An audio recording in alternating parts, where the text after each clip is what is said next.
উনুন, test of Bengal, সহজে রান্না শেখার ঠিকানা। আপনাদের সাথে আমি পায়েল। শুরু করছি আজকের রান্না। আজ রান্না করছি খুব সাধারণ একটা রান্না, মুসুর ডাল আর আলু ভাজা, যেটা আমার প্রিয় খাবার।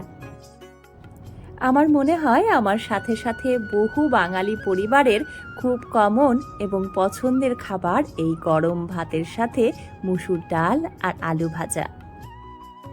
ডাল সাধারণত সব বাড়িতেই প্রতিদিন রান্না হয়ে থাকে, তবে ডাল রান্নার কৌশলগুলোও কিন্তু সবার বাড়িতে এক নয়।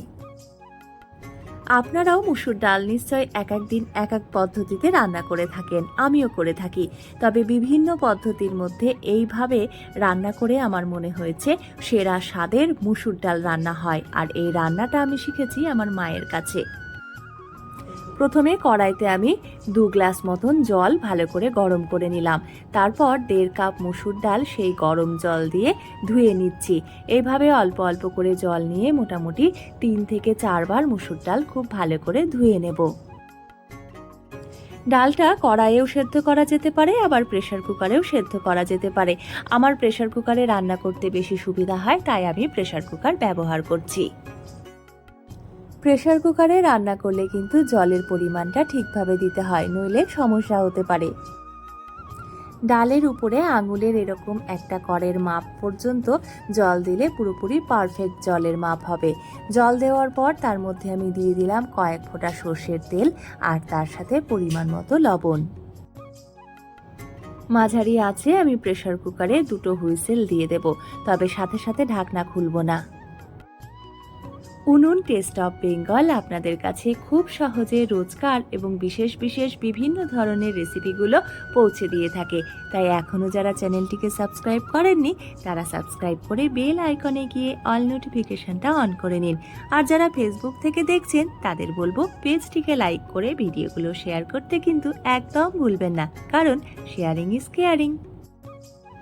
কড়াইতে 1 টেবিল চামচ সর্ষের তেল গরম করে তাতে একটা মাঝারি সাইজের পেঁয়াজ কুচি করে কেটে ভেজে নিয়েছি, আর 8 থেকে 10টা রসুনের কোয়ার খোসা ছাড়িয়ে নিয়ে রসুনটা একটু থেতো করে ভেজে নিচ্ছি।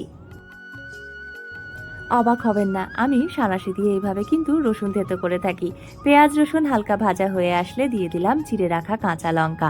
কাঁচা লঙ্কা ভাজা হয়ে আসলে দিয়ে দেব আমি বেশ কয়েকটা শুকনো লঙ্কা। লঙ্কা কখনোই আস্ত অবস্থায় দেবেন না, এতে করে তেল ছিটকাতে পারে বা লঙ্কাগুলো ফেটে যেতে পারে। এবারে দিয়ে দিচ্ছি 2টো তেজপাতা। সবকিছু খুব ভালো করে ভেজে নিচ্ছি। আর এতক্ষণে খুব সুন্দর একটা গন্ধ আমাদের রান্নাঘরে ছড়িয়ে গেছে। সাথে এবার দিয়ে দিলাম আমি 1/2 চা চামচ মতো 5 ফোড়ন। 5 ফোড়ন ভাজা হয়ে গেলে কিন্তু ফোড়নের গন্ধটা অসম্ভব সুন্দরভাবে চারিদিকে ছড়িয়ে যায়। আপনারা দেখতেই পাচ্ছেন পেঁয়াজ রসুন লঙ্কা তেজপাতা কিংবা 5 ফোড়ন কোনোটাই পুড়ে যায়নি, অর্থাৎ পুড়েও যাবে না, আবার খুব ভালো করে ভাজাও হয়ে যাবে। এই অবস্থায় আমি প্রেসার কুকারের ঢাকনাটা খুললাম এবং ডাল কত ভালোভাবে সেদ্ধ হয়েছে সেটা দেখতেই পাচ্ছেন। বাকি যে উষ্ণ গরম জলটা আমাদের রাখা ছিল সেই জলটা এবার ডালের সাথে মিশিয়ে নিলাম। ডাল সেদ্ধর সময় আমি হলুদ দিইনি, আপনারা চাইলে আগেই হলুদ দিতে পারেন। যেহেতু আমি ডালে হলুদটা পরে দিচ্ছি তাই হলুদের পরিমাণটা অল্প দেব, কারণ বেশি হলুদ দিলে এই পর্যায়ে এসে হলুদের গন্ধ থাকতে পারে। এবারে দিয়ে দেব আর একটুখানি লবণ। বিভিন্ন রেসিপির সাথে সাথে আপনাদের কাছে কিন্তু আমি একটা বার্তাও পৌঁছে দিয়ে থাকি, খাবার এবং জলের অপচয় করবেন না। ডাল ফুটে উঠেছে আর দিয়ে দিলাম তাতে 1/2 চা চামচ মতন চিনি। এই ডালটা আমার খুব পাতলাও ভালো লাগে না, আবার ঘনও ভালো লাগে না, তাই ডালের ঘনত্বটা আমি মাঝারি রাখবো। আপনারা আপনাদের প্রয়োজন অনুযায়ী ডালে জল মেশাবেন। আমাদের ডাল রান্না হয়ে গেছে, এবারে ডালটা নামিয়ে রাখবো, আর এরপরে পোস্ত দিয়ে আলু ভাজা করে দেখাবো। মুসুর ডাল আর তার সাথে পোস্ত আলু ভাজা কার কার পছন্দ কমেন্ট করে কিন্তু অবশ্যই জানিয়ে যাবেন। আলু ভাজার জন্য এখানে আমি কয়েকটা আলু নিয়ে নিয়েছি, আর সব প্রথমে আলুর খোসাগুলো ভালো করে ছাড়িয়ে নিচ্ছি। আলু কাটার সাথে সাথে সেটা আমি জলের মধ্যে চুবিয়ে রাখি, নইলে আলুর মধ্যে কালো ভাব হয়ে যেতে পারে। আমি এইভাবে পাতলা পাতলা করে বা সরু করে আলু ভাজা কেটে নিচ্ছি। আলু ভাজা অনেকে ডুমো করেও খেতে পছন্দ করেন বা চাকার মতন খেতেও পছন্দ করেন। আপনারা যেটা খেতে পছন্দ করেন সেইভাবে কিন্তু আলু কেটে নেবেন। সব আলুগুলো কাটা হয়ে গেলে খুব ভালো করে ধুয়ে নিচ্ছি। আর আলু ধোয়ার পর আমি একটা ছাঁকনির সাহায্যে এভাবে আলু থেকে জল ঝরিয়ে নিচ্ছি। আলু থেকে জল ভালো করে ঝরিয়ে নিলে আলু ভাজা মুচমুচে হয়। কড়াইতে পরিমাণ মতো রিফাইন্ড তেল গরম করে তাতে একটা শুকনো লঙ্কা আর সামান্য গোটা জিরে ফোড়ন দিয়ে দিয়েছি। তেল ভালো করে গরম না হলে কিন্তু আলু ভাজা রান্না ভালো হবে না। তারপরে কেটে রাখা আলুগুলো দিয়ে দিলাম, সাথে দিয়ে দিয়েছি স্বাদ মতো লবণ আর সামান্য হলুদ।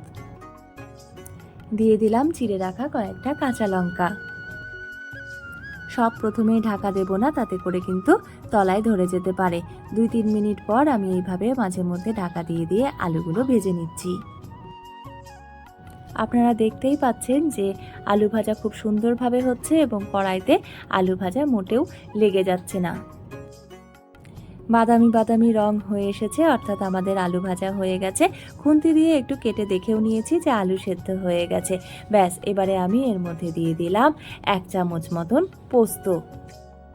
পোস্ত দেওয়ার পর মোটামুটি 25 থেকে 30 সেকেন্ড মতো আলু আর পোস্ত একসাথে ভেজে নেব। ব্যাস, তাহলেই রেডি আমাদের পোস্ত দিয়ে মুচমুচে আলু ভাজা। এবারে গরম ভাত, তার সাথে মসুর ডাল, গন্ধরাজ লেবু এবং পোস্ত দিয়ে আলু ভাজা খাবার পালা, যা প্রত্যেক বাঙালির একেবারে তৃপ্তিদায়ক রসনা। আপনারা যারা এতক্ষণ ভিডিওটা দেখলেন তাদের জানাই অনেক ধন্যবাদ।